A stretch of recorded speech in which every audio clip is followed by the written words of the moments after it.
우리 집에 요셉이가 왔어요. 고등학교 졸업하고 대학을 떨어진 아이예요. 근데 그냥 대학을 떨어진지 집에서 컴퓨터 게임만 하는 거예요.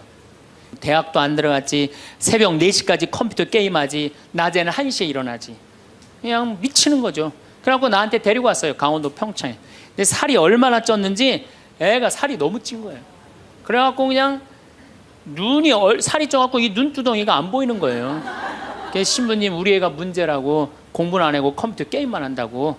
그래갖고 그냥 내가 애를 보니까 이 눈두덩이, 찢어진 눈두덩 사이로 개 눈을 자세히 들여다보니까 애는 문제가 없더라고요. 애는. 근데 애가 살이 얼마나 쪘는지, 100kg인지 110kg인지 120kg인지 130kg인지 알 길이 없는 거야. 왜? 우리 생태마을의 저울은 100kg까지 밖에 재는 게 없거든. 올라가면 막 뱅글뱅글 도는 거, 저울이. 그래서 내가 고추 빨 때, 방앗간에 나갈 때 달아봐라. 그래서 달아봐. 그랬더니 얘가 몇 킬로가 나냐? 130kg가 나서 130kg. 그래갖고 일단은 하여튼 놔두고 가라고. 그래갖고 이제 엄마는 갔어요. 엄마는 가고. 근데 애가 참 건강한 애예요. 정신도 맑은 애 아이고. 부모 입장에서 문제인데 내 눈에는 문제가 아니더라고. 너 밭에 나가서 일 좀 해라. 그래갖고 이제 다 큰 애니까 밭에 나가서 일을 하고 일주일 지나고 난 다음에 관리장한테 물어봤어요. 걔 어떠냐고, 요셉이. 그랬더니 관리장이 넘버 원이라는 거예요. 엄마는 문제라고 데리고 왔는데 우리 생태마을의 관리장은 넘버 원이라는 거. 일도 잘하고 성격도 좋고 기가 막히더라고. 어떻게 일을 잘하냐 하니까 애가 힘이 좋아갖고 물건도 게으름을 안 핀다는 거예요. 게으름을. 여러분들, 얘가 몸으로 살래요? 머리로 살래요? 몸으로 살래죠? 몸으로 살래를 머리로 살라 그러면 얘가 머리가 돌 것 같아, 안 돌 것 같아요?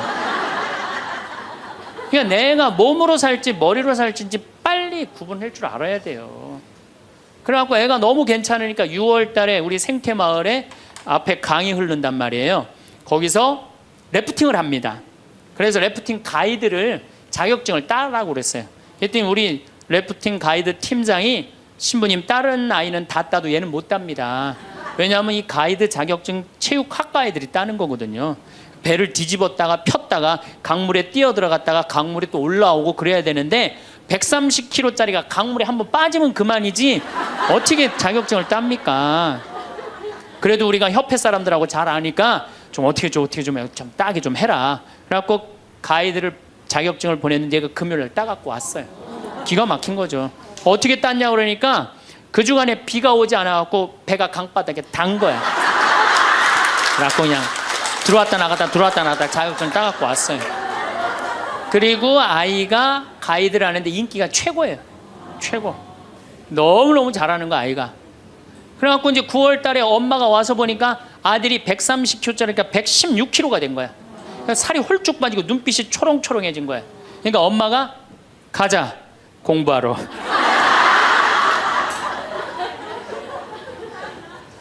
제가 보기에는 이 아이는 우리 집에 4년 동안 일하면은요, 돈 5천만 원, 6천만 원, 7천만 원 벌어요. 왜냐하면 우리 집에 일하면 돈 주거든요. 그럼 그 돈 모아갖고 사업을 해도 얘는 잘하는 애예요. 꼭 공부로 승부 걸 아이가 아니거든요.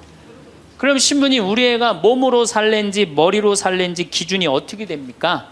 반에서 10등 안에 안 드는 놈들은요, 다 몸으로 살 놈들이에요. 여러분들 자식들 중에 반에서 10등 안에 안 드는 애들은 다 몸으로 살 애들이야.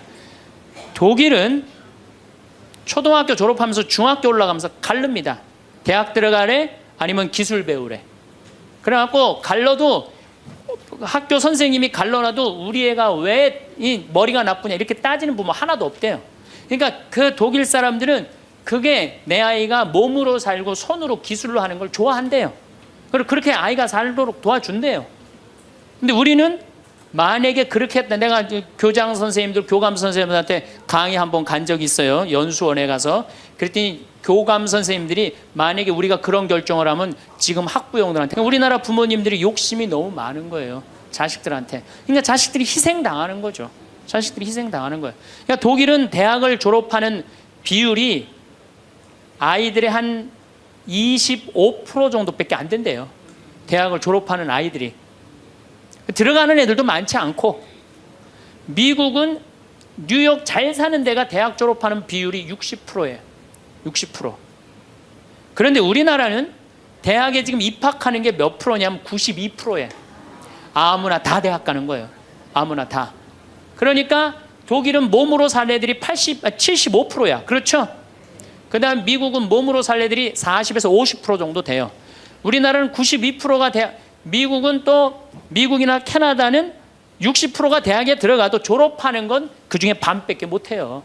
다 졸업 못해요. 그래서 그쪽에 가보니까 입학은 물어봐도 졸업은 물어보는 게 아니래요.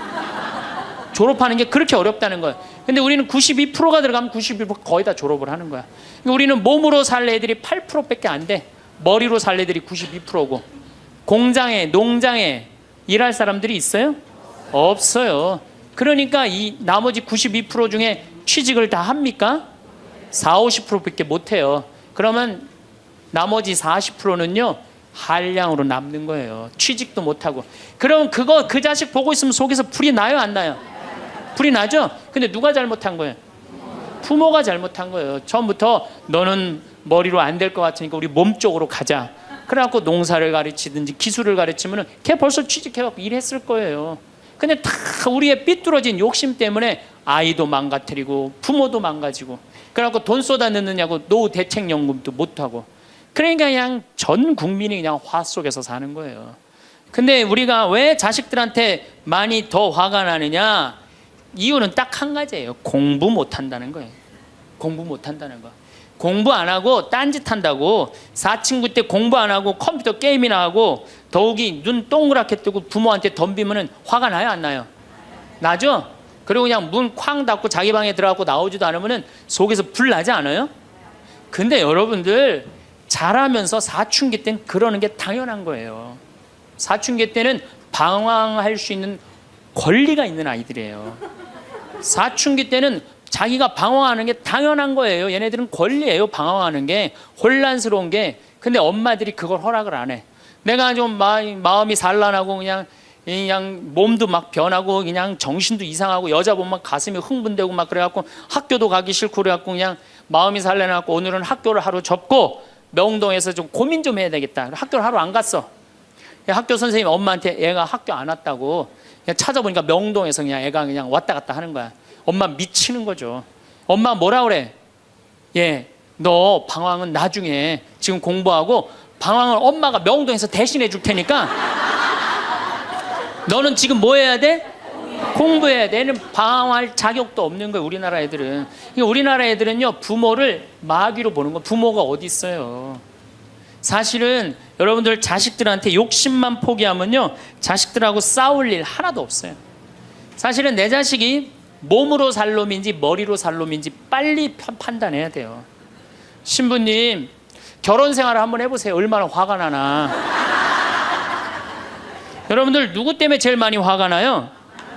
남편, 아내, 자식들 때문에 화가 나죠. 이 자식들하고 관계를 보면은 자식 그냥 아무 잘못도 없는데 자기 화나면 자식들한테 뭐라고 폭언을 쏟아붓느냐면은 다 필요 없어, 너도 필요 없어, 그러죠? 밥이 넘어가냐? 뭐 이런 말 막 하잖아요, 자식들한테. 근데 여러분들 자식들한테 화로 키우면 그 화가 자기한테 돌아옵니다.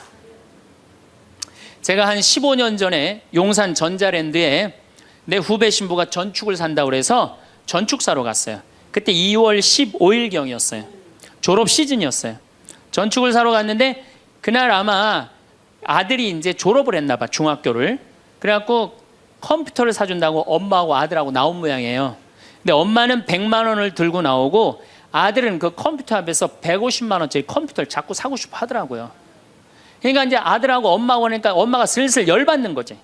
아들이 그냥 100만 원짜리 사면 좋은데 150만 원짜리 자꾸 산다고 우기니까 엄마가 너무 열받으니까 이 감정을 조절하지 못하고 아들 그 많은 사람들이 있는데 쫙 소리가 났어요. 난 전축 사다가 무슨 소린가 했더니 때린 거 엄마가. 그래갖고 내가 그 모자가 하는 게 하도 신기해서 전축 사는 걸 관두고 구경하기 시작했어요. 어떻게 되나. 근데 엄마가 너무 화가 나니까 이성을 잃으니까 뭐라고 그러느냐면은 너 지금부터 나한테 엄마라고 그러지 말고 아줌마라고 불러. 내 말 그렇게 안 들을 거면 아줌마라고 불러. 나 지금부터 네 엄마 아니야. 얘가 그냥 얼마나 창피해. 그 많은 사람들이 봤는데 막 울더라고 애가.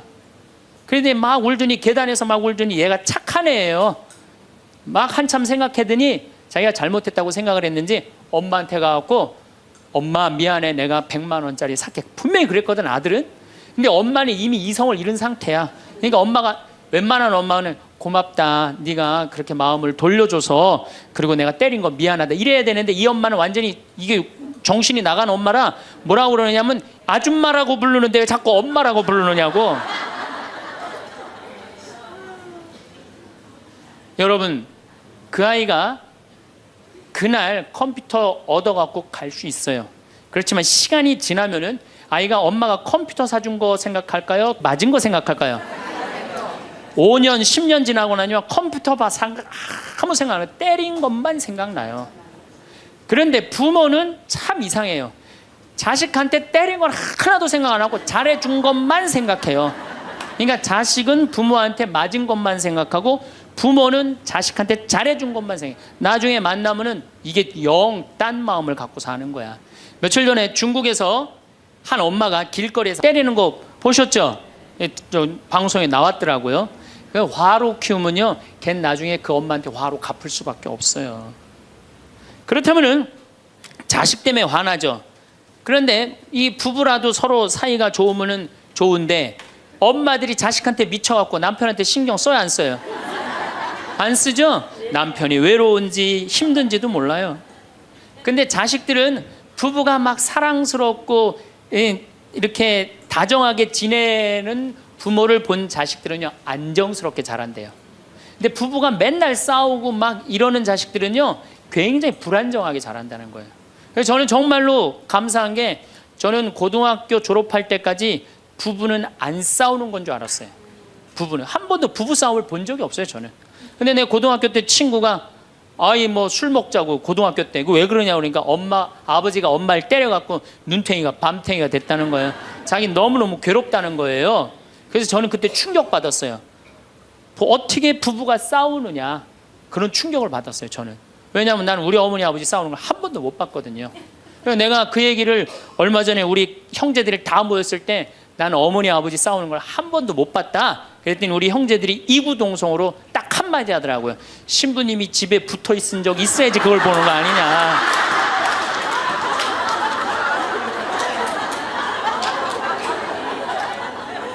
어쨌거나 저는 본 적이 없어요. 저는 굉장히 긍정적으로 자랄 수 있는 거죠.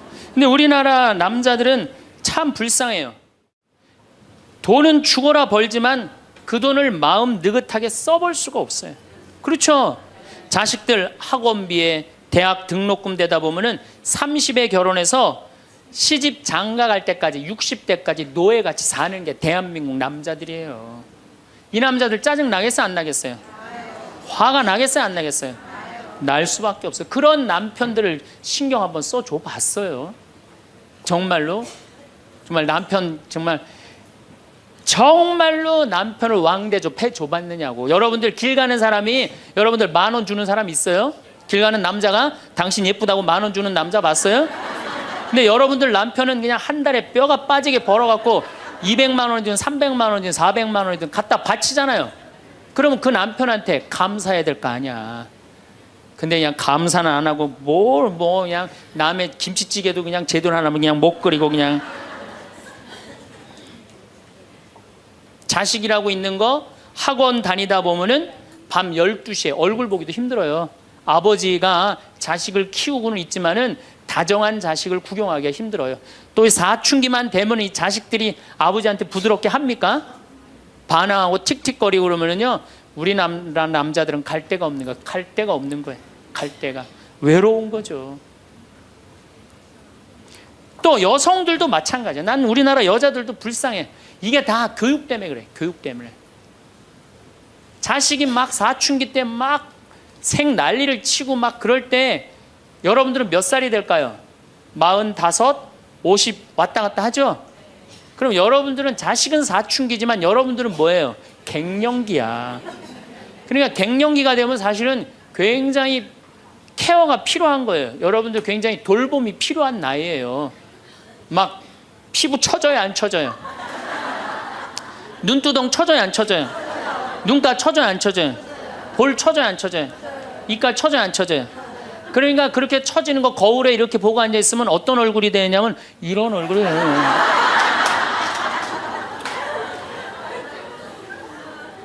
사람은요, 눈가가 올라가야지 이쁘고 입가가 올라가야지 이쁘거든요. 그러니까 이제 50이 되면은 이쁜 게 하나도 없는 거야. 그러니까 젊은 여자들이 이쁘게 보이려고 화장할 때 어떻게 연필을 막 위로 그리잖아, 이렇게.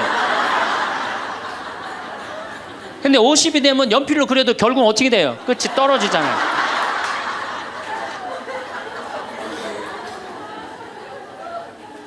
하지만은 우리나라 이 갱년기의 여성들은 자신의 고통, 번뇌 뒤로 하고 감추고 희생합니다. 묻어두는 거예요. 자식을 위해서 희생한다. 내가 지금 뭐 생리가 이어졌다 끊어졌다 그냥 정신이 깜빡깜빡 하잖아요, 여러분들.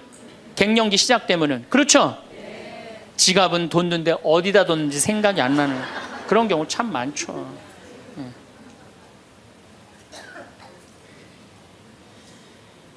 그러니까 자기만 희생한다고 생각을 하니까 화가 나는 거예요. 화가 나는 거. 더욱이 50이 되면은 뭐에 걸리느냐? 빈둥지 증후군에 걸려요.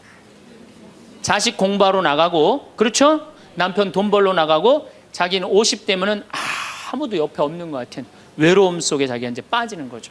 그러면 이제 자식 보면 막 화가 나는 거예요. 남편 봐도 화가 나고, 몸에는 막 테스토스테론이 나와가고 힘은 흘러 넘치고, 그러니까 막 소리 지르는 거예요. 그러니까 50 넘은 여자 중에 여자 같은 여자는 없고 전부 다 깡패 같은 여자들만 있는 거예요. 50 넘은. 그래서 나는 이 부부들 보면은 참 재미난 게 성당에서 내가 보면 얼굴도 예쁘고 정말로 상냥해요. 이 음식 반찬도 맛있게 하고, 그럼 남편하고 술 한잔 하면서 형제님 행복하다고, 저렇게 이쁘고 상냥하고 괜찮은 여자랑 살아서 정말로 부럽다고. 그러면은 형제님들 대부분이 뭐라고 그러냐면, 신부님 부러우세요? 너무 부럽다고. 그러면은 형제님들이 뭐라고 그러냐면 데리고 가세요.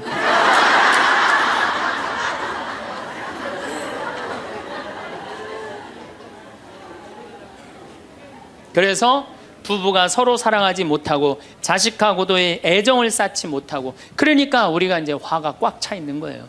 그러니까 이 화가 꽉 차 있으니까 정말로 상상하지 못하는 일들이 벌어지는 거, 우리 사회 안에서. 그러면은 화가 나면은 어떻게 이 화를 컨트롤을 해야 되느냐, 화를 다루어야 되느냐, 지금부터 그 얘기를 말씀드리겠습니다. 여러분들, 화가 나면 예수님만 보면 돼요. 우리가 인생이 답답할 때 누구만 보면 돼요? 예수님만 보면 됩니다. 요한복음 8장에 간음한 여자 얘기가 나옵니다. 자, 요한복음 8장에 간음한 여자 얘기가 나와요. 당시 2000년 전에 여자가 간음을 했다. 이건 당시 중동 지역에서는 어떻게 했느냐면 돌로 쳐서 그 여자가 돌에 맞아갖고 쓰러져갖고 돌 무더기를 만들어서, 이번에도 중동에서 그런 일이 있었죠. 사진을 보니까 진짜 돌 무덤을 만들어 버리더라고요. 근데 이 여자가 간음을 하다가 이번에 이 중동에서 그런 분은 남자하고 팔짱 끼고 나갔는지 그냥 외출했다고 그거 이유 하나로 그 처벌을 당했어요. 근데 이 여자는 현장에서 붙잡혔어. 중동에서 이 여자들은요 다 싸고 다녀요. 그만큼 여자를 사람 취급을 안 해요. 그런데 이 여자가 간음을 했어. 그러니까 남자들이 막 화가 날 것 같아, 안 날 것 같아요? 너무너무 화가 나는 거지. 이 여자는 여러분들 예뻤겠어요, 안 예뻤겠어요? 예뻤을 거예요. 왜냐하면 당시에 간음을 한다는 건 목숨을 걸었기 때문에. 이 여자 몸매는 어땠을 것 같아요? S라인에 S라인. 이게 벤지 엉덩이인지 구분도 안 되는 여자고 간음할 수가 없어요. 예쁜 여자가 다른 남자하고 대낮에 간음하다가 붙잡혔다. 남자들이 흥분할 수밖에 없어요. 그래갖고 막 눈이 뒤집어져 갖고 예수님은 안 그래도 예수님한테 별렀어요. 왜? 요한복음 7장에 귀에만 대면 예수님을 죽이려고 그랬거든. 근데 이 사건이 8장에 일어나요. 8장에. 그러니까 모두를 용서해라, 사랑해라 이런 분하고 율법 1.1핵도 없어지면 안 된다. 그러니까 율법학자들이 예수님 앞에 이 여자를 패댕기를 치는 거예요. 당신이 이 여자 간음했는데 어떻게 하면 좋으냐고.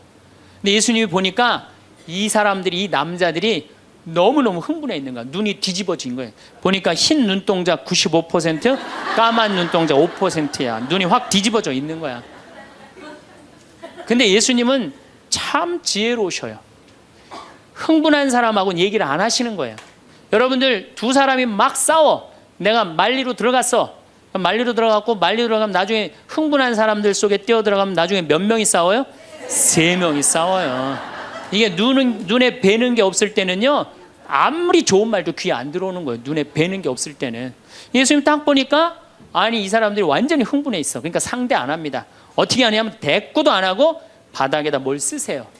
땅바닥에 뭘 쓰세요. 참 위대한 행동이죠. 흥분이 가라앉을 때까지 기다리시는 거죠. 저는 제 소원이 하나 있어요. 저는 본당 신부를 10년 동안 했는데 다행히 한 번도 뭐 교우들끼리 뭐 서로 싸워갖고 패가 갈린다든가 그런 적이 없어요. 그런데 이제 내가 다음에 이제 한번 본당에 나가면 주교님한테 가서 꼭 부탁하고 싶어요. 주교님한테 나는 어떤 본당에 나가고 싶냐고 부탁을 하고 싶냐면은 성당이 2패로 나눠져 갖고 터지게 싸우는 본당에 나 보내달라고. 내가 꼭 하고 싶은 게 있어서 그래요. 뭘 하고 싶으냐면은 내가 이제 머리통이 터지게 싸우는 본당에 발령받아 갔단 말이야. 딱 발령받아 가면은 양쪽 회장들이 딱 올 거 아니에요. 신부님, 저치들이 우리 성당 돈 다 빼먹었다고. 또 이쪽 회장들은 저치들이 우리 성당 분위기 다 깬다고 CCBB를 가려달라고 흥분이 돼갖고 오면은 나는 아무 말도 안 하고 사제관 방바닥에 뭘 써보고 싶어요. 나 그거 꼭 해보고 싶어요. 여러분들도 만약에 남편이 나하고 얘기 좀 하자고 남편이 흥분돼갖고 너 왜 우리 어머니한테 그렇게 못되게 대하느냐 그래갖고 싸우자고 문을 열고 딱 들어와갖고 딱 봤는데 남편이 흥분을 했어. 눈동자를 보니까 흰 눈동자 95%, 까만 눈동자 5%야. 그러면은 부인이 그래 나도 할 얘기가 많다 해보자. 그러면은요 어떻게 될 것 같아요? 싸우고 돼 있어요. 왜? 말로 싸우면요 남자는 여자를 못 이겨요. 남자는. 왜냐하면 여자는 하루에 25,000마디를 하고 남자는 하루에 15,000마디밖에 못 하거든요. 그러니까 말로는 여자를 이길 수가 없어요. 나는 우리 신부들 중에 수녀님하고 싸운 신부들 중에 수녀님하고 싸워서 수녀님을 이긴 신부를 본 적이 없어요.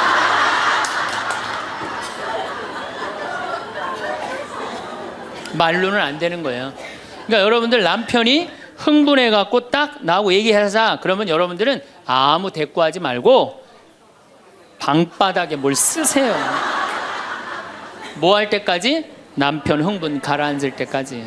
예수님은 땅바닥에 쓰시는 거예요. 사실은 그거는 다른 뭐 아주 신학교 있을 때 뭐 많이 배웠죠. 뭘 써셨을까? 예수님이 과연 뭐 별 얘기를 들었는데 다른 의미는 아니고 흥분이 가라앉을 때까지 기다리신 거예요.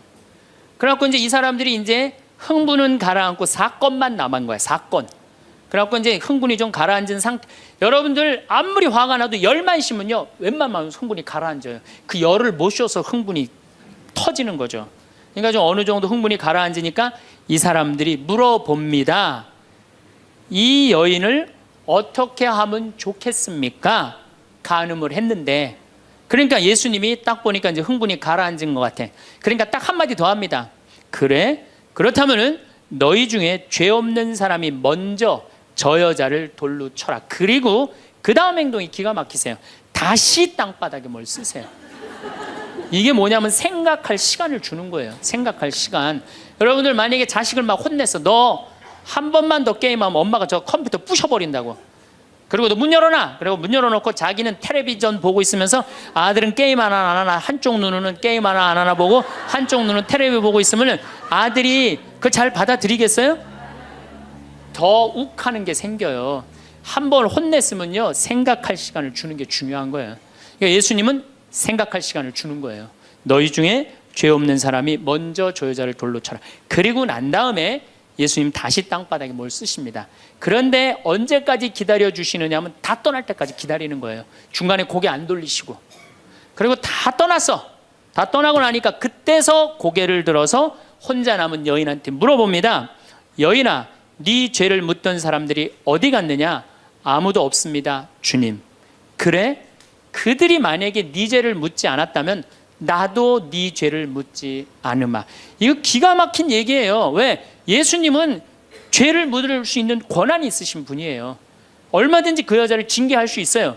그렇지만 다른 사람이 묻지 않았기 때문에 나도 묻지 않겠다. 아, 기가 막히지 않아요? 예수님은 세 사람을 용서합니다.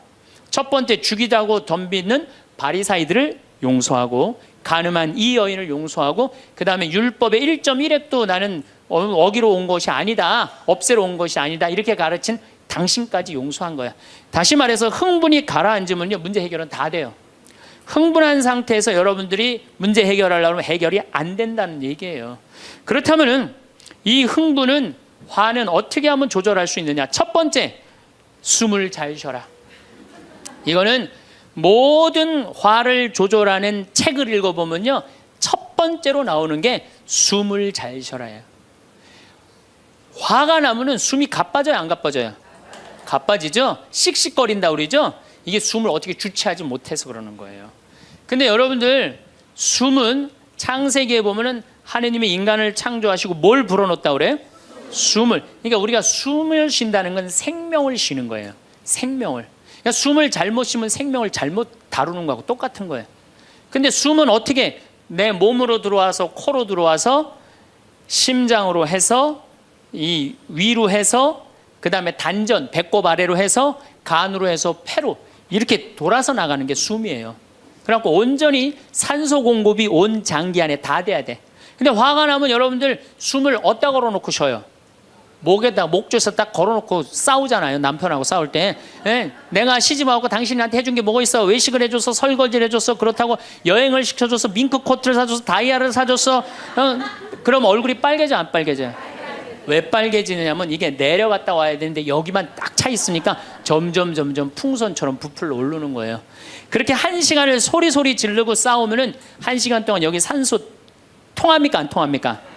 안 통하면 여기가 무슨 병이 드느냐면 화병이 드는 거. 그래서 드는 병이 화병이에요. 그러니까 싸울 때 어떻게 싸워야 되냐면 숨을 쉬고 싸워야 되는 거예요.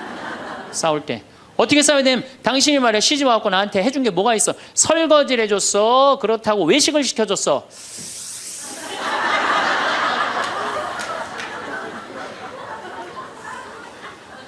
그렇다고 나 밍크 코트를 사줬어, 아니면 다이아를 사줬어. 당신 나한테 해준 게 뭐 있어? 내 시집 와서 고생만 했지.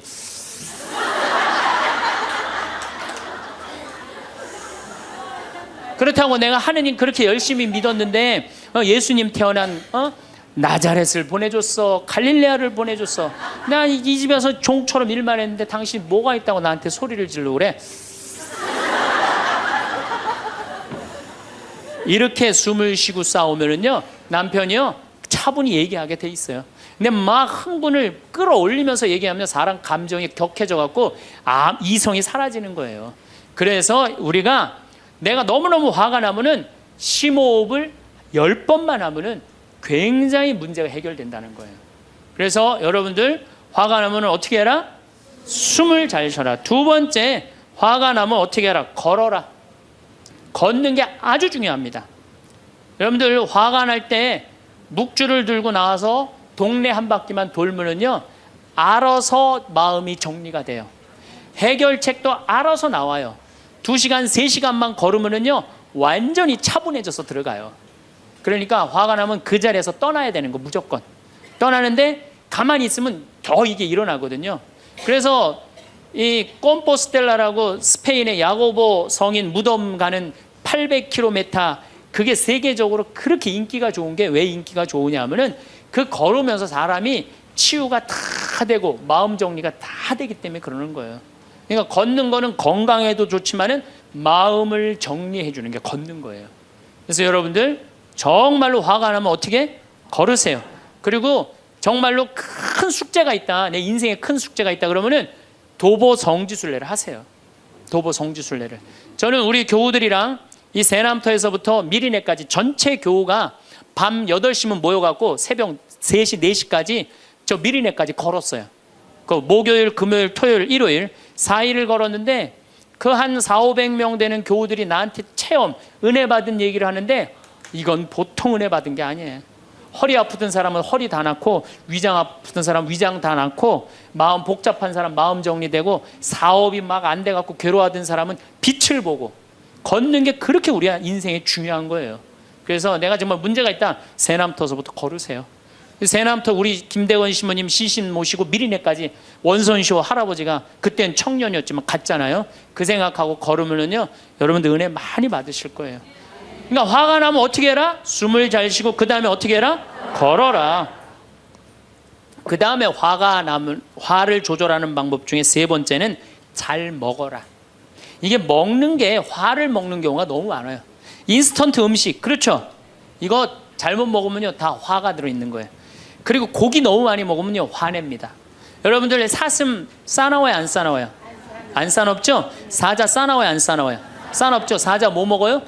고기 먹죠? 사슴 뭐 먹어요? 풀 먹죠? 내 아들이 나한테 덤비는데 막 리모컨 던지고 막 자기 막 방문 부시고 그러면은요 애가 성격이 나빠서 그런 게 아니에요. 아 내가 고기를 너무 많이 먹여서 그렇구나. 그래갖고 걔를 뭘 먹이냐면 6개월 동안 풀만 먹여보세요. 6개월만 지나면 완전히 온순해집니다. 그리고 여러분들 우리가 먹는 게 화가 너무 많아요. 아주 비근한 예를 하나 드릴게요. 달걀을 예를 드릴게요. 달걀을 여러분들 닭들 어떻게 달걀을 낳아요? 우리 지금 여러분들 보통 드시는 닭들 다 가둬놓고 하죠? 재웁니까 안 재웁니까? 안 재우죠? 재우지도 않죠. 공간이 조그맣죠. 스트레스 받으니까 옆에 닭 막 좁니다. 부리로. 그러니까 어떻게 하냐면 부리를 잘라요. 못 쪼개. 그런 닭들이 놓는 달걀은 화가 들어있을까요? 안 들어있을까요? 화가 들어있는 거예요. 그런 음식들이 자연적이지 않은 음식들이 반자연적인 음식들을 우리가 먹는 게 문제예요. 우리 닭들은 내가 300마리 키우는데 막 날아다니면서 놓는 알들은 벌써 향이 좋아요. 딱 깨서 먹으면 아주 고소하고. 그런데 일반 그 시중에서 이렇게 사는 닭들은 막 약간 좀 비리고 이런 냄새, 그 스트레스 받는 거예요. 그럴만큼 먹는 게 중요한 거예요. 그래서 자연식이라는 게 우리한테 그래서 중요한 거예요. 그래서 이 화도 커피 많이 먹으면 막 심장 두근두근 거려요, 안 거려요? 그런 상태에서 화나는 일이 있으면 폭발합니다. 그러니까 먹는 게 아주 중요하다. 네 번째, 우리가 화를 잘 다스리려면은 이게 음양의 조화, 인생을 좀 즐길 줄 알아야 돼. 인생을. 하느님이 6일 일하고 7일째 쉬셨어요, 안 쉬셨어요? 쉬셨죠? 그럼 여러분들도 일하고 쉬어야 돼, 안 쉬어야 돼요? 쉬어야 돼요. 근데 우리는 잘 안 쉬어. 하느님이 태양도 동그랗고 달도 동그랗고 산도 동그랗고 사람 머리도 동그랗고 이렇게 동그랗게 만들어 놓으신 이유는 동그랗게 살라고 그런 거예요. 그런데 우리 평창에 내가 생태마을에서는 운전하고 읍내에 나가면은 한 번도 빵빵거리는 소리를 못 들어요. 근데 서울만 딱 오면은 여긴 다 네모나고 삐죽해. 그러니까 네모나고 삐죽한 거 보는 사람들 딱 1초만 늦게 출발해도 빵빵거리고 난리도 아니에요. 그러니까 여러분들 음양의 조화를 잘 이루어야 돼요. 남녀 뭐 쉬는 거 이런 게 굉장히 중요한 거거든요. 그래서 좀 어디 가서 그러니까 우리 생태마을 같은데 1년에 일주일씩 와서 조용히 기도하고 쉬고 가면은 영혼이 편안한 거죠. 그러니까 여러분들 지금 나이 60 드신 분들 60년 일했으면 나머지 인생은 즐거워야 돼, 안 즐거워야 돼? 즐거워야 돼. 그러니까 그런 음양의 조화를 잘 해야 된다. 다섯 번째, 제일 중요한 거, 화가 안 나는 최고 좋은 길은 뭐냐면 자기 자신한테 잘해주면 돼요. 내가 행복하면은 절대 화 안 납니다. 얼마 전에 우리 집에 대장암으로 온몸에 퍼져서 돌아가신 분이 계세요. 자매님이 나보다 1살 많은데 죽기 일주일 전에 나를 딱 끌어안고 울면서 이런 말을 했어요. 신부님, 나는 내가 이제 곧 죽을 것 같은데 나는 남편한테도 안 미안하대요. 왜 안 미안하냐면 남편 평생 집 돌본 적이 없대요. 그래서 하나도 안 미안하대요. 그리고 자식한테도 안 미안하대. 왜? 대학까지 자기가 이 빌딩 청소해갖고 대학까지 졸업시켰대요. 그런데 누구한테 미안하냐면 자기한테 미안하대. 자기는 이 47년을 살면서 한 번도 고생만 했지 자기 맛있는 고기를 사준 적도 없고 자기한테 예쁜 옷을 해입힌 적도 없고 좋은 데 구경시켜준 적도 없다는 거야. 그런데 지금까지 고생만 하다가 떨컥 병에 걸려서 죽는다는 거예요. 그래서 자기한테 너무너무 미안하다는 거예요. 근데 이제 죽는다는 거예요. 자기한테 한 번도 잘해준 적이 없는데 너무 자기한테 미안하다는 거예요. 여러분들한테 잘해줘야 될 것 같아요? 안 잘해줘야 될 것 같아요? 괜히 그냥 참고 인내하면서 승질은 승질대로 부리고 그러실 필요 하나도 없어요. 이제 여러분들한테 맛있는 거 있으면 사주세요. 그렇죠? 예쁜 옷 있으면 사 입히고 여러분한테 좋은 데 있으면 구경도 좀 시켜주고 저는 저한테 잘해줍니다. 왜 잘해주느냐 하면은 나는 본당을 떠나 있기 때문에 본당 총회장님도 없고 부회장님도 없고 성무회장님도 없어요. 그러니까 나 고기 먹고 싶으면 사주는 사람 아무도 없어요. 내가 고기가 먹고 싶으면 내가 사줘요. 베네딕토 고기 먹고 싶냐? 가자. 내가 오늘 사줄게. 난 내가 데려와서 내가 사줘 나한테. 그러니까 스트레스 받는 일이 없는 거예요. 남한테 섭섭한 것도 없고. 그래서 제가 항상 하는 얘기지만 집에서는 엄마가 행복해야 돼. 그래야지 자식이 행복한 거예요. 집에서는 아내가 행복해야 돼. 그래야지 누가 행복해? 남편이 행복한 거예요. 집에서는 며느리가 행복해야 돼. 그래야지 누가 행복해? 시어머니가 행복한 거예요. 그러니까 여기 계신 여러분들이 행복해야지 대한민국이 행복한 거예요. 이제는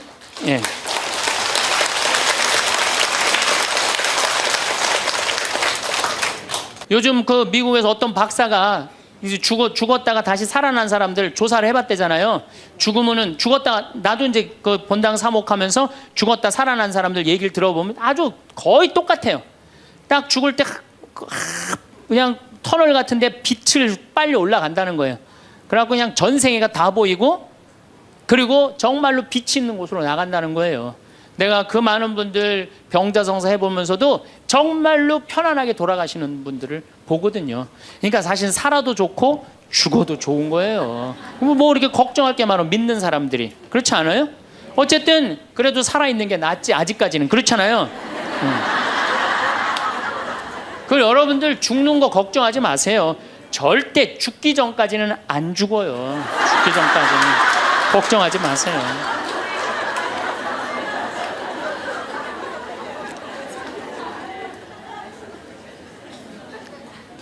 제가 사는 강원도 평창 생태 마을에는 제가 황토집을 전해서 암 환자들이 많이 오십니다. 근데 벌써 한 3년 전 얘기예요. 3년 전에 우리 집에 암 환자 자매님 한 분이 오셨어요. 한 분이 오셨는데 이분이 5월 달경에 오셨는데 완전히 얼굴이 새카마신 분이에요. 남편이 뭐라고 그러느냐면은 간까지 다 암이 전이 돼서 3개월밖에 못 살 거라고. 신부님 마지막으로 황토집이 좋아서 왔노라고. 그래서 신부님이 좀 살려달라고. 내가 무슨 재주로 살려줘요 제가. 그래서 좀 우리 집에 내가 행복론 강의라니까 행복론 강의 좀 들으라고. 근데 마침 그때 암 환자들이 한 10분 정도 있었어요. 그런데 그 암 환자들하고 다른 분들하고 강의를 하는데 10분이 다 웃는데 그 자매는 안 웃는 거예요. 왜 안 웃느냐? 이제 3개월밖에 안 남았기 때문에 그게 너무 걱정이 되니까 내 강의가 재밌지도 않고 웃기지도 않은 거예요. 2시간 내내 무표정한 표정으로 앉아 있더라고요. 그래서 강의 끝나고 내가 자매님을 불러서 자매님 나하고 얘기 좀 하자. 자매님 뭐가 이렇게 걱정이 많으냐? 자매님 지금 근심 걱정은 3개월에 죽는다는 거 걱정을 하는데 3개월에 죽을지 3년 후에 죽을지는 아무도 모른다. 그리고 사실은 오늘 저녁에 교통사고로 죽는 사람도 많고 물에 빠져 죽는 사람도 많다. 우리는 하루를 즐겁게 살면 된다. 내일 걱정은 내일이 알아서 한다. 여러분들 마태오복음 6장에 그 얘기가 나오죠. 무엇을 먹을까? 무엇을 마실까? 무엇을 입을까? 걱정하지 말아라. 하늘에 나는 새도 하느님이 먹여준다. 솔로몬도 들에 핀 나리꽃처럼 영화롭게 입지 못했다. 너희들은 오늘 일은 오늘로 족하다. 내일 걱정은 내일이 알아서 할 것이다. 오늘 수고는 오늘로 족하다. 이렇게 말씀을 하셨다. 내일 거 걱정하지 말아라. 그리고 내가 막 자매님한테 혼을 냈어요. 근데 이 자매님이 이틀 동안 집에서 안 나오더라고. 나한테 혼나갖고. 나한테 위로받을 줄 알았더니 그 이틀이 지나고 나서 자매님이 그러더라고. 신부님 생각을 해보니까 내가 남은 3개월 동안 이제까지 하느님의 50년 동안 베풀어 주신 은혜 감사하기도 시간 모자라다는 생각이 든다는 거예요. 마음이 바뀐 거죠. 마음이 바뀌부터 이 자매가 웃기 시작하는 거예요. 막 웃기 시작하는 거예요. 강의를 듣고 웃고 막 그 동료 환자들하고도 산책 다니면서 웃고. 사람이 웃으니까 참 보기 좋더라고요. 얼굴은 까맣게 됐지만은. 그리고 이제 6월 달에 항암을 하러 여기 암세타로 왔어요. 항암을 뭐 거의 5년 동안 암하고 투병을 했으니까 항암을 이제 한다고 10일 있다가 온다는 자매가 가자마자 6일 만에 돌아왔어요. 왜 돌아왔냐 그러니까 신부님 자기가 5년 동안 항암을 하는 동안 정말로 매번 토하고 매번 울었대. 너무 아파갖고. 근데 이번에 가서 항암을 했는데 안 토했다는 거예요. 안 아팠다는 거예요. 너무너무 좋더라는 거예요. 그래서 6일 만에 내가 하느님한테 매번 감사했대. 하느님 감사합니다. 안 아프게 해주셔서. 하느님 감사합니다. 안 토하게 해주셔서. 계속. 그리고 6일 만에 내가 살 때는 평창이다. 그리고 평창으로 돌아온 거예요, 이 자매가. 끝나자마자. 그래갖고 이제 우리 집에서 이제 생활을 하는데 후배 암 환자들이 오면은 내가 시키지도 않았는데 이 자매가 데리고 다니면서 감사해야 된다, 찬양해야 된다. 자매가 알아서 하는 거죠. 근데 우리 집은 이제 7월 달이 되면은 아이들이 환경 교육을 받으러 한 4,000명 정도 와요. 그래서 암 환자들이 사실은 다 집으로 보내요. 그 자매도 이제 전라도 순천 분인데 가시라고 가셨다가 방학 끝나면 오라고. 자기는 안 간다는 거. 내가 살 때가 여긴데 어딜 가냐고.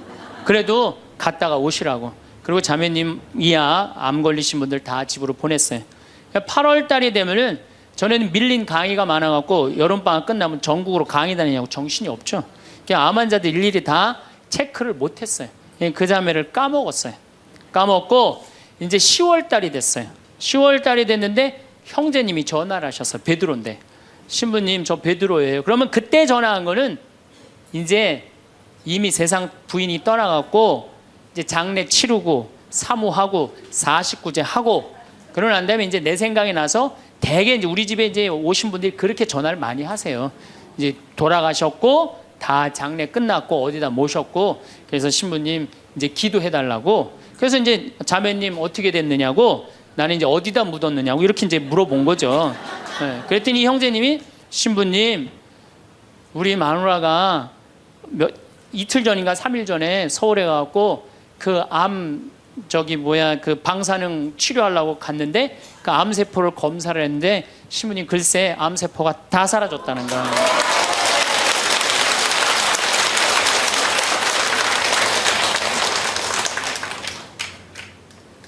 축하한다고. 근데 산책을 나갔다는 거예요. 아, 그렇다고. 예. 그래갖고 이제 11월 달이 됐어요. 우리 집에 이제 은퇴 신부님들이 자주 오세요. 그래갖고 이제 은퇴 신부님들 장어를 사드린다고 내 차에 모시고 가는데 저녁에 전화가 왔어요. 근데 젊은 여자야. 신부님 84살 먹은 신부님 73살 먹은 신부님을 내 차에 태우고 운전을 하고 하는데 전화가 왔는데 내가 모르는 번호야.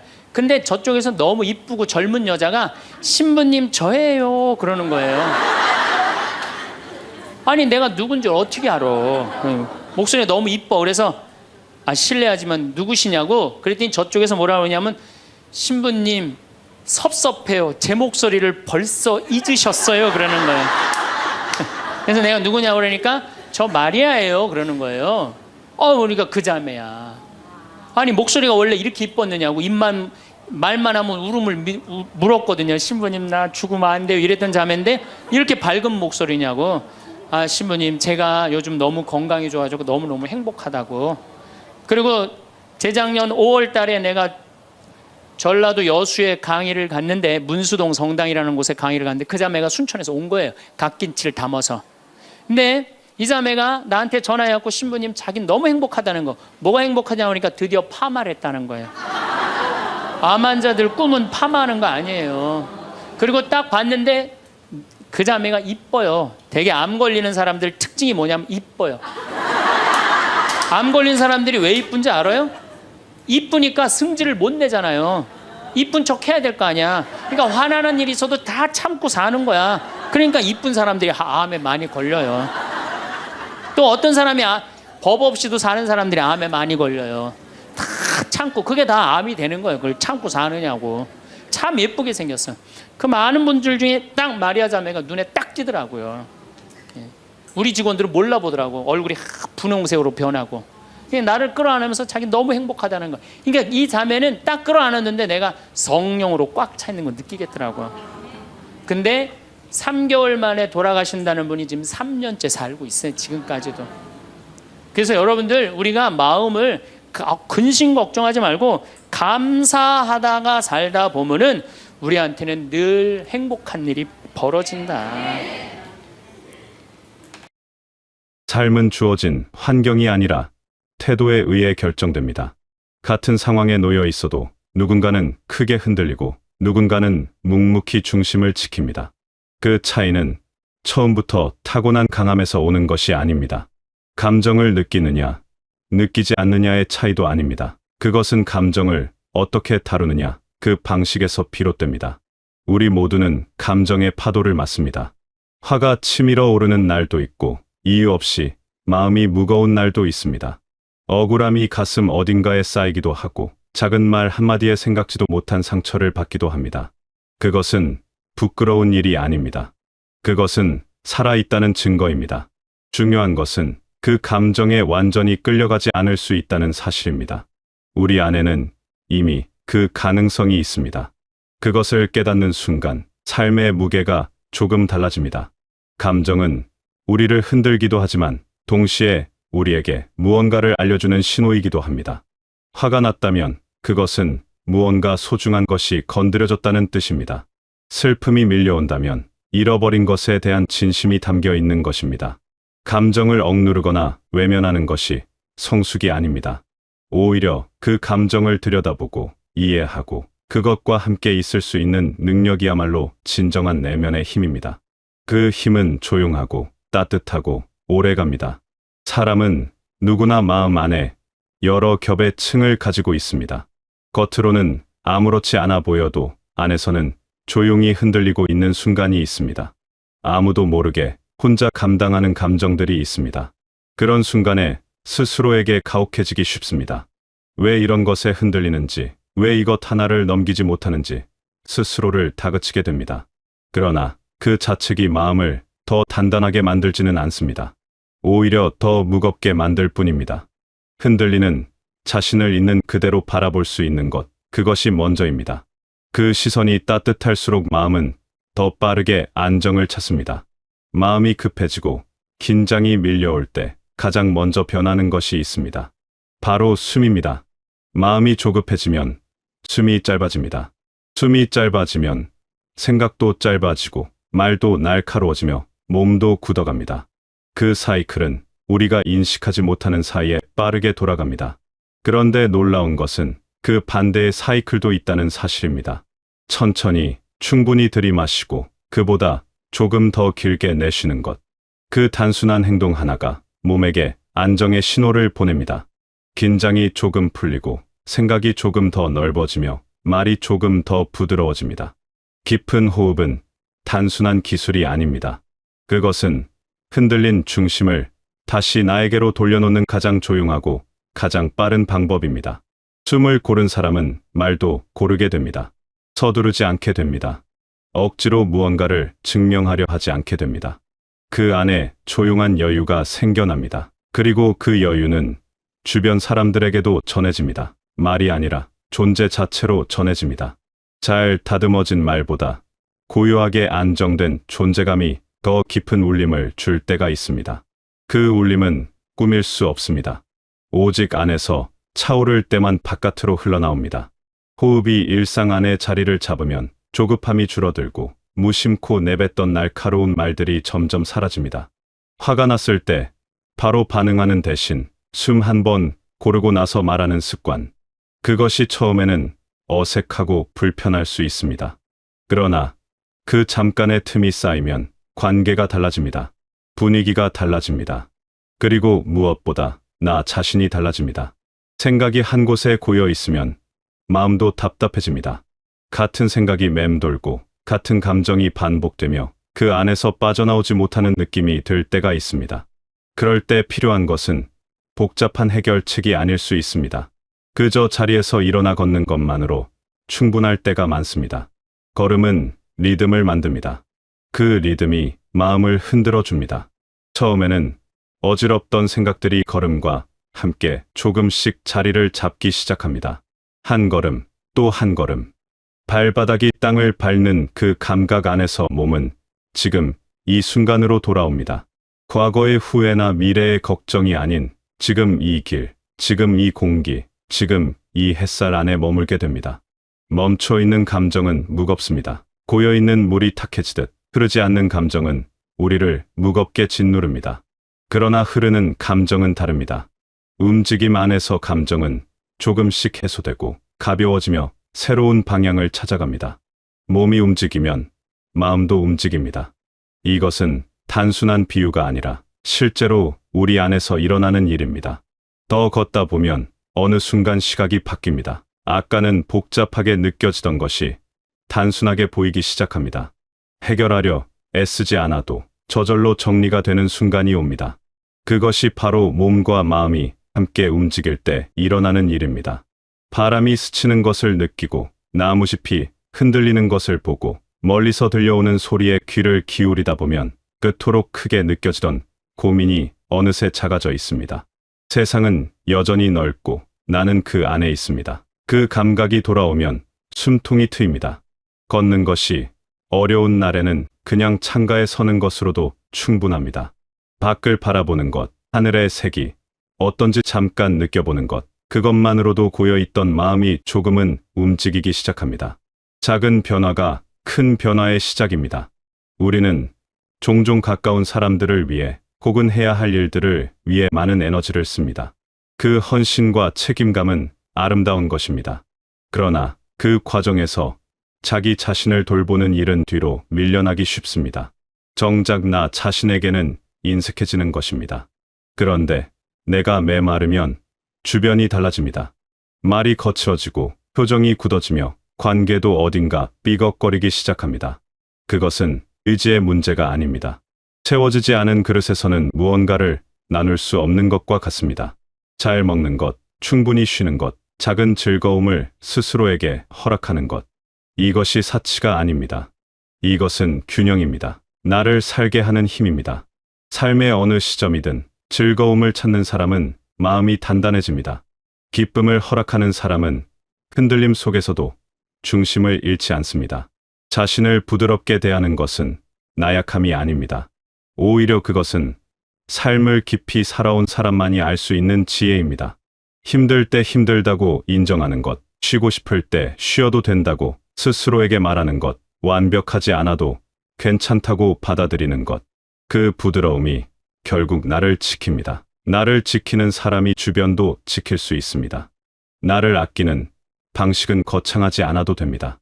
좋아하는 것을 잠깐 바라보는 것, 맛있는 것을 천천히 외보는 것, 아무것도 하지 않고 그냥 앉아있는 시간을 죄책감 없이 누리는 것.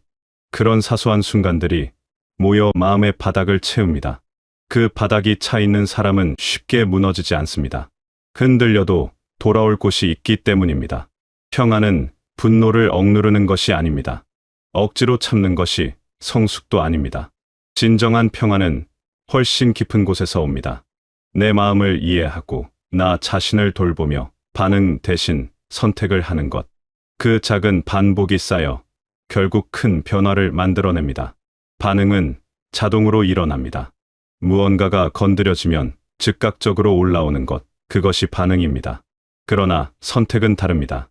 잠깐의 틈, 아주 짧은 숨 하나, 그 사이에서 나는 어떻게 반응할지를 스스로 결정할 수 있습니다. 그 선택의 능력이 바로 내면의 자유입니다. 그 자유는 아무도 빼앗아 갈 수 없습니다. 상황이 나를 흔들더라도, 누군가의 말이 나를 상처 입히더라도 그 안에서 내가 어떻게 반응할지는 결국 나의 몫입니다. 이것을 아는 사람은 삶 앞에서 조금 다른 자세를 갖게 됩니다. 두려움보다 여유가 앞서고 방어보다 이해가 먼저 옵니다. 내가 안정되면 주변이 달라집니다. 관계가 부드러워지고 함께하는 공간의 공기가 달라집니다. 말 한마디에 여유가 생기고 표정에 따뜻함이 담기며 침묵도 불편하지 않게 됩니다. 이 모든 것이 억지로 꾸며낸 것이 아니라 안에서 밖으로 자연스럽게 흘러나오는 것입니다. 그것이 진정한 변화입니다. 그러나 이 모든 것이 하루아침에 이루어지는 것은 아닙니다. 마음이 흔들리는 날도 있습니다.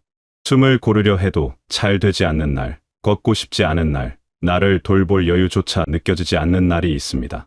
그런 날은 그냥 그런 날로 두어도 됩니다. 모든 날이 고요하고 단단할 수는 없습니다. 흔들리는 날이 있어야 단단한 날의 의미도 생깁니다. 중요한 것은 다시 시작하는 일입니다. 넘어졌을 때 스스로를 탓하며 주저앉는 것이 아니라 조용히 일어나 다시 숨을 고르는 것. 어제보다 조금 더 부드럽게, 조금 더 깊게, 조금 더 나답게. 그 반복이 쌓이면 어느 날 뒤를 돌아보았을 때 자신이 얼마나 단단해졌는지 느끼게 됩니다. 그 단단함은 딱딱한 것이 아닙니다. 나무의 나이테처럼 유연하면서도 쉽게 꺾이지 않는 그런 단단함입니다. 살아가면서 우리는 수많은 감정의 파도를 만납니다. 기쁨도, 슬픔도, 분노도, 허탈함도, 고마움도, 그 모든 것이 삶의 일부입니다. 어떤 감정도 영원히 지속되지 않습니다. 파도는 반드시 지나갑니다. 그 사실을 아는 사람은 파도 앞에서 다르게 섭니다. 두려워하지 않고 억지로 막으려 하지 않으며 그냥 지나가게 두는 법을 압니다. 그 여유가 삶을 훨씬 가볍게 만들어줍니다. 그 고요함, 그 여유, 그것이 멀리 있는 것이 아닙니다. 이미 우리 안에 있습니다. 다만 그것을 선택하는 연습이 필요할 뿐입니다. 숨을 고르고, 걸음을 옮기고, 나를 따뜻하게 대하는 작은 선택들. 그것이 쌓이면 감정은 더 이상 나를 끌고 가지 못합니다. 나는 중심을 가진 사람이 됩니다. 삶은 조금 더 넓어집니다. 그리고 어느 날 조용히 깨닫게 됩니다. 평화는 멀리 있지 않았다는 것을, 늘 나의 태도 안에 있었다는 것을, 거창한 변화가 필요한 것이 아니었다는 것을, 지금 이 자리에서, 지금 이 숨 안에서 이미 충분히 시작될 수 있었다는 것을, 그것을 아는 순간 삶은 조금 더 다정해집니다. 나 자신이 조금 더 소중하게 느껴집니다. 그리고 그 다정함이 다시 나를 움직이게 합니다. 오늘도 수고 많으셨습니다. 하루를 살아내는 것 자체가 결코 작은 일이 아닙니다. 기쁜 날도, 힘든 날도, 아무것도 하기 싫던 날도 모두 여러분이 살아낸 날들입니다. 그 모든 날들이 모여 지금의 여러분을 만들었고 그 안에는 이미 충분한 힘이 쌓여 있습니다. 흔들려도 괜찮습니다. 무너지는 것 같아도 괜찮습니다. 여러분은 이미 수없이 다시 일어선 사람들입니다. 그 사실만으로도 여러분은 충분히 강하고 충분히 아름답습니다. 오늘 하루 숨 하나 고르고 나 자신에게 조금 더 부드럽고 따뜻한 하루가 되시길 바라겠습니다.